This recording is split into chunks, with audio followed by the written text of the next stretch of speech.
Bonjour, aujourd'hui je vais vous présenter une synthèse de fiscalité israélienne pour les résidents en Israël et vous expliquer leur statut.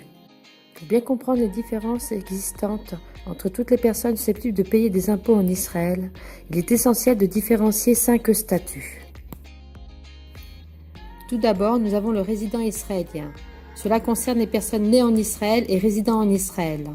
Les gens qui sont montés en Israël après la période durant laquelle ils ne bénéficient plus d'avantages fiscaux en tant que nouveaux immigrants, et les citoyens israéliens revenants. Olim Hadashim, les nouveaux immigrants arrivés en Israël qui n'ont jamais été résidents israéliens.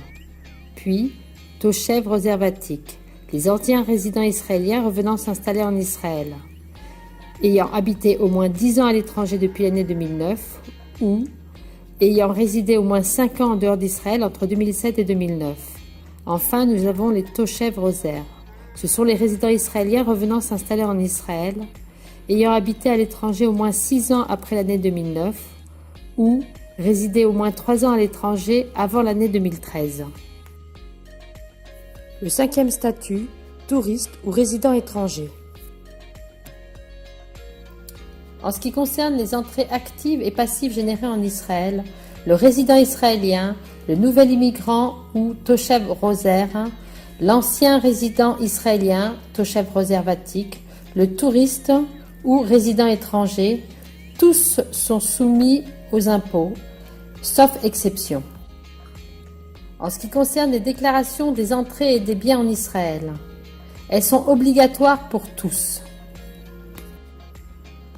Pour les entrées actives générées en dehors d'Israël, sont soumis aux impôts en Israël en tenant compte des impôts payés à l'étranger, le résident israélien.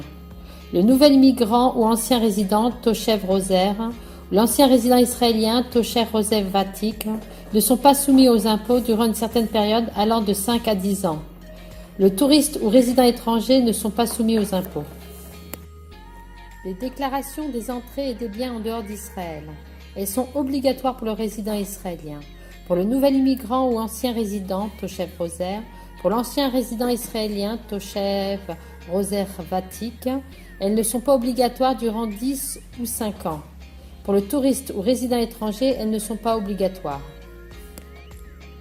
Autres avantages fiscaux accordés aux nouveaux immigrants et aux anciens résidents revenant en Israël, offerts par l'État d'Israël. En ce qui concerne la vente de biens immobiliers provenant d'en dehors d'Israël, le nouvel immigrant ou Toshav Roser Vatik sont exemptés durant 10 ans, même si le bien a été acheté après la venue en Israël. En ce qui concerne l'ancien résident Toshev Roser, il est exempté durant 5 ans uniquement, si le bien a été acheté avant sa venue en Israël. Des parts fiscales sont accordées en plus pour le nouvel immigrant ou Toshev Roser Vatik durant 42 mois. En ce qui concerne l'ancien résident ou Toshev Roser, elles ne sont pas applicables. Une année d'essai est possible avant de se décider, en prévenant 90 jours après son arrivée l'administration fiscale. Le nouvel immigrant ou le Toshev Roser Vatik peut en bénéficier. En ce qui concerne l'ancien résident ou Toshev Roser, ce n'est pas applicable. Pour l'acquisition d'un nouvel appartement, le nouvel immigrant ou Toshev Roser Vatik a droit à une réduction de la taxe d'acquisition. Pour ce qui concerne l'ancien résident ou Toshev Roser, il ne sera pas applicable. Autres avantages fiscaux accordés aux nouveaux immigrants et aux anciens résidents revenant en Israël, offerts par l'État d'Israël. Les entrées d'intérêts provenant d'un compte fermé ou d'investissement immobilier ainsi que les dividendes. Le nouvel immigrant ou Toshev Roser Vatik sont exemptés pendant 20 ans sous certaines conditions, alors que l'ancien résident Toshev Roser sera exempté pendant 5 ans sous certaines conditions. Les gains provenant de la vente d'actions dans une société israélienne. Le nouvel immigrant ou Toshev Roser Vatik sont exemptés sous certaines conditions. En ce qui concerne l'ancien résident ou Toshev Roser, elles ne sont pas applicables. Nous avons essayé de vous aider en vous faisant un aperçu des droits fiscaux des nouveaux immigrants et des citoyens revenant en Israël. Ceci ne constitue pas une consultation, mais nous nous tenons à votre disposition et pourrons vous conseiller en cas de question.